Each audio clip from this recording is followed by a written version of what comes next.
The primary problem with this bill is that it targets goods such as sugar, cooking oil, cement, and petroleum that are essential and directly affect the lives of the ordinary people on whose behalf we sit in this parliament. The new tax proposals have the effect of increasing the cost of living exponentially, already troubled by the effects of the war in the Middle East. The proposals will also increase the cost of doing business, thereby affecting employment and making Ugandan goods expensive in the regional market. And the bill is not even complying with the Public Finance Management Act.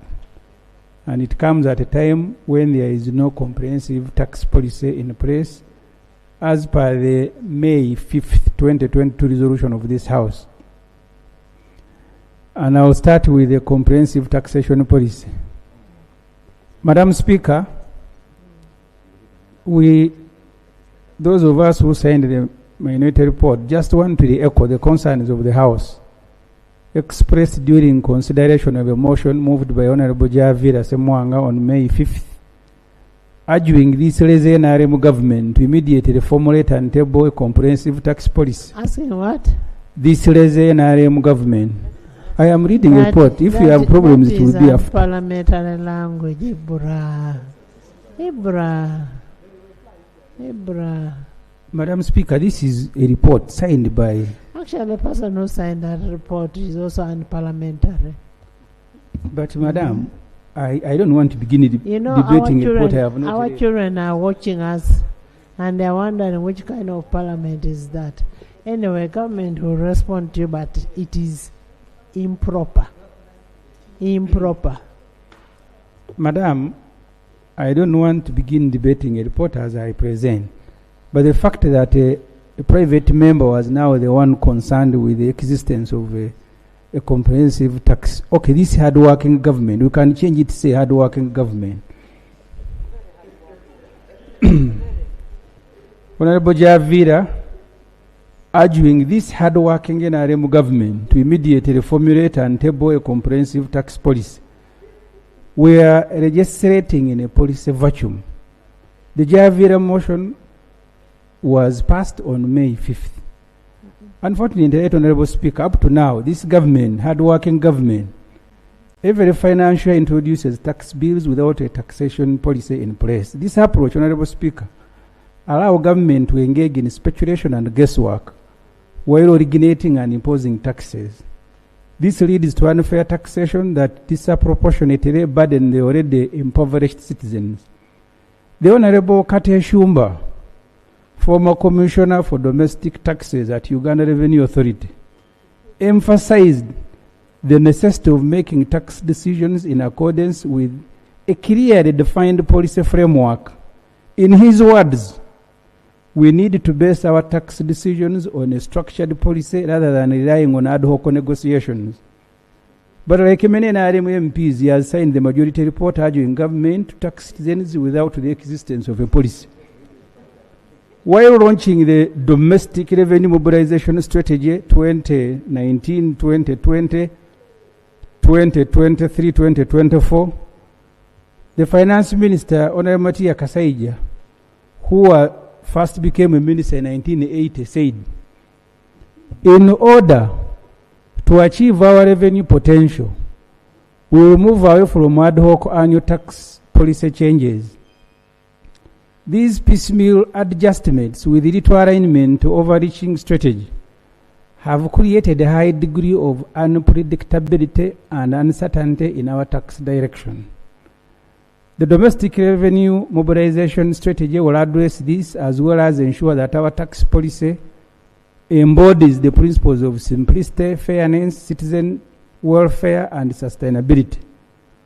Going forward, the Honorable Matia Kasaija said, we will involve taxpayers more and fully in the tax policy formulation process, restoring ownership and public confidence in the tax system. Thank you, Right Honourable Speaker. I thank my honourable colleague for a well-detailed minority report. But looking at what we have on our schedule today, I was think if the honourable member could just go on the areas of contention to save us time, instead of going through all this reading, so that we can proceed with other items on the agenda. Thank you.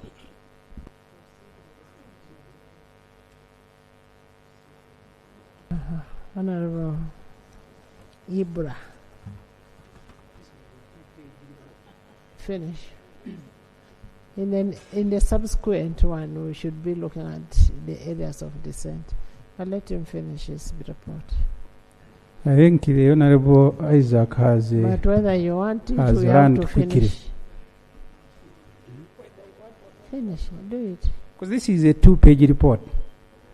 And at this stage, we are dealing with the policy generally. The specific issues are in the committee stage.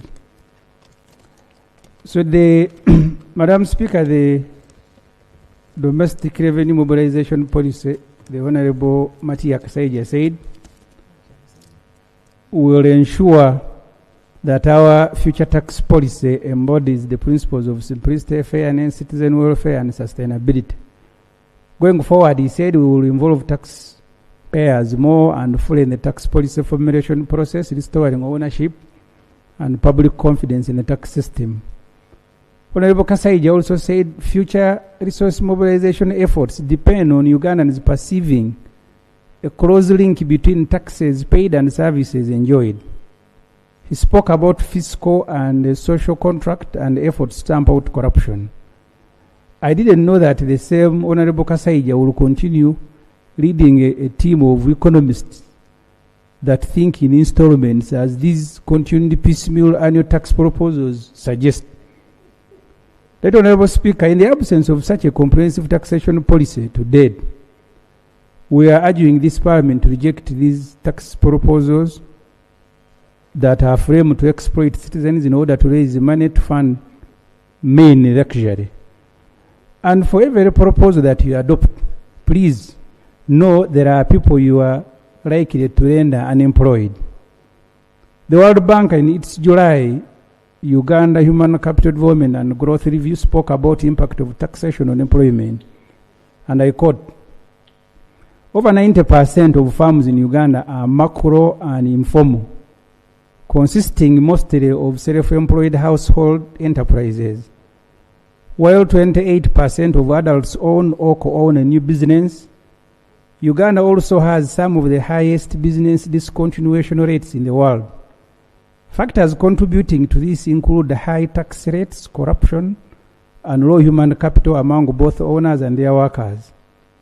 Both World Bank and National Planning Authority report that of every 4 businesses started in Uganda, 3, which is 75%, will die before their 5th anniversary because of the high cost of credit and because of taxation. Revenue mobilization goals and targets must not conflict with the broader socio-economic objective of any country. That's our advice to the hard-working NRM government and its newly commissioned Kyankwanzi graduates. Uganda Manufacturers Association appeared before the committee and said they were never consulted. They said we will be consulting. They warned against the overtaxation of essential goods. They informed the committee that annually they produce about 800,000 metric tons of sugar, but only half is consumed in the country. You're going to make consumption of sugar by our ordinary people difficult and exporting the same sugar unattractive. Manufacturers are speaking about stocks in their warehouses. Madam Speaker, we are opposed to the 200 shilling that government seeks to impose an increase on petroleum. This section also addresses cement, adhesive, grout, white cement, and lime. Honorable Speaker, the demand for gasoline and oil is inelastic. That means that any increment in tax on any of the above will rest on the final consumer. Excise duty is an indirect tax imposed on specific goods manufactured locally or imported, and is typically embedded in the price by the final consumer. Fuel prices are already high and are expected to increase further as a result of the geopolitical tensions in the Middle East. Since energy drives other activities, the cost of doing business in Uganda will become high and difficult to contain. As of this morning, pump price has hit 5,500 per litre. The IMF and World Bank have said that even if the war in the Middle East stops and freedom of navigation restored, it will take a whole year for oil prices to stabilize, because refineries bombed may take years to repair. There is some rousing argument by some NRM functionaries that Uganda is safe because it buys oil from so and so. Even that so and so will or has already raised the prices because of the war. Let us not behave as if Kyankwanzi is heaven. We will still live on earth.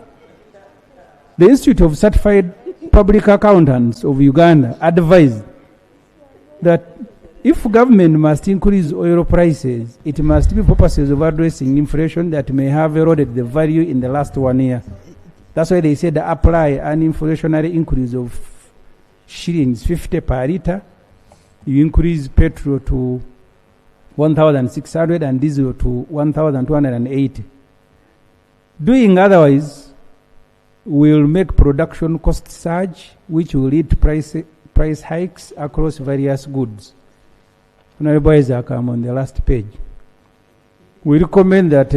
Honorable Isaac is in his last page of his tabloids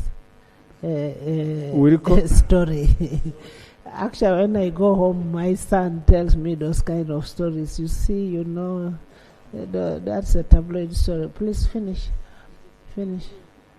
We recommend that the proposal be dropped or repealed, and the current excise duty maintained, as they are already high at 1,550 per litre. In fact, if you read the huge volumes of the draft estimates brought here, payee is followed by petroleum in terms of raising revenue, about more than 4 trillion already. We reject the proposal to increase tax of 1,000 per 50 kilogram on cement, adhesive, grout, white cement, or lime. This will slow down the construction sector, a major employer. It has become a practice to increase taxes on the above every financial year. In 2024, government increased taxes on cement, grout, and lime. First, with the housing deficit in the country, one would be expecting government to promote housing construction through reductions in prices of building materials, like we are doing on hotels earlier. Government cannot talk of promoting decent and affordable housing while at the same time increasing taxes on building materials. Government wants everything at the same time, raising taxes, and they also want decent housing. Let government choose one, decent housing, then reduce taxes on building materials. You want more revenue, then increase your taxes, but don't mind about the plight of citizens. Remember, this sector has been targeted in the recent times. Already rental taxes are affecting investment in the sector. Honorable Speaker and members, be reminded that this method of introducing multiple taxation and increasing existing ones triggered widespread resistance in Kenya, leading to chaos. Let government be mindful of introducing multiple new taxes that directly affect everyday life. Finally, reconsider motorcycle when you are dealing with the excise duty. To impose excise duty of 500,000 from 200 will increase the cost of motorcycle acquisition and limit business expansion. Would rather ask government to at least maintain 200,000. The intention is to protect the many youth and informal sector livelihood. Honorable Speaker and members, we should learn something from the Kenyan experience that demonstrated that debt-driven taxation must be handled with extreme care.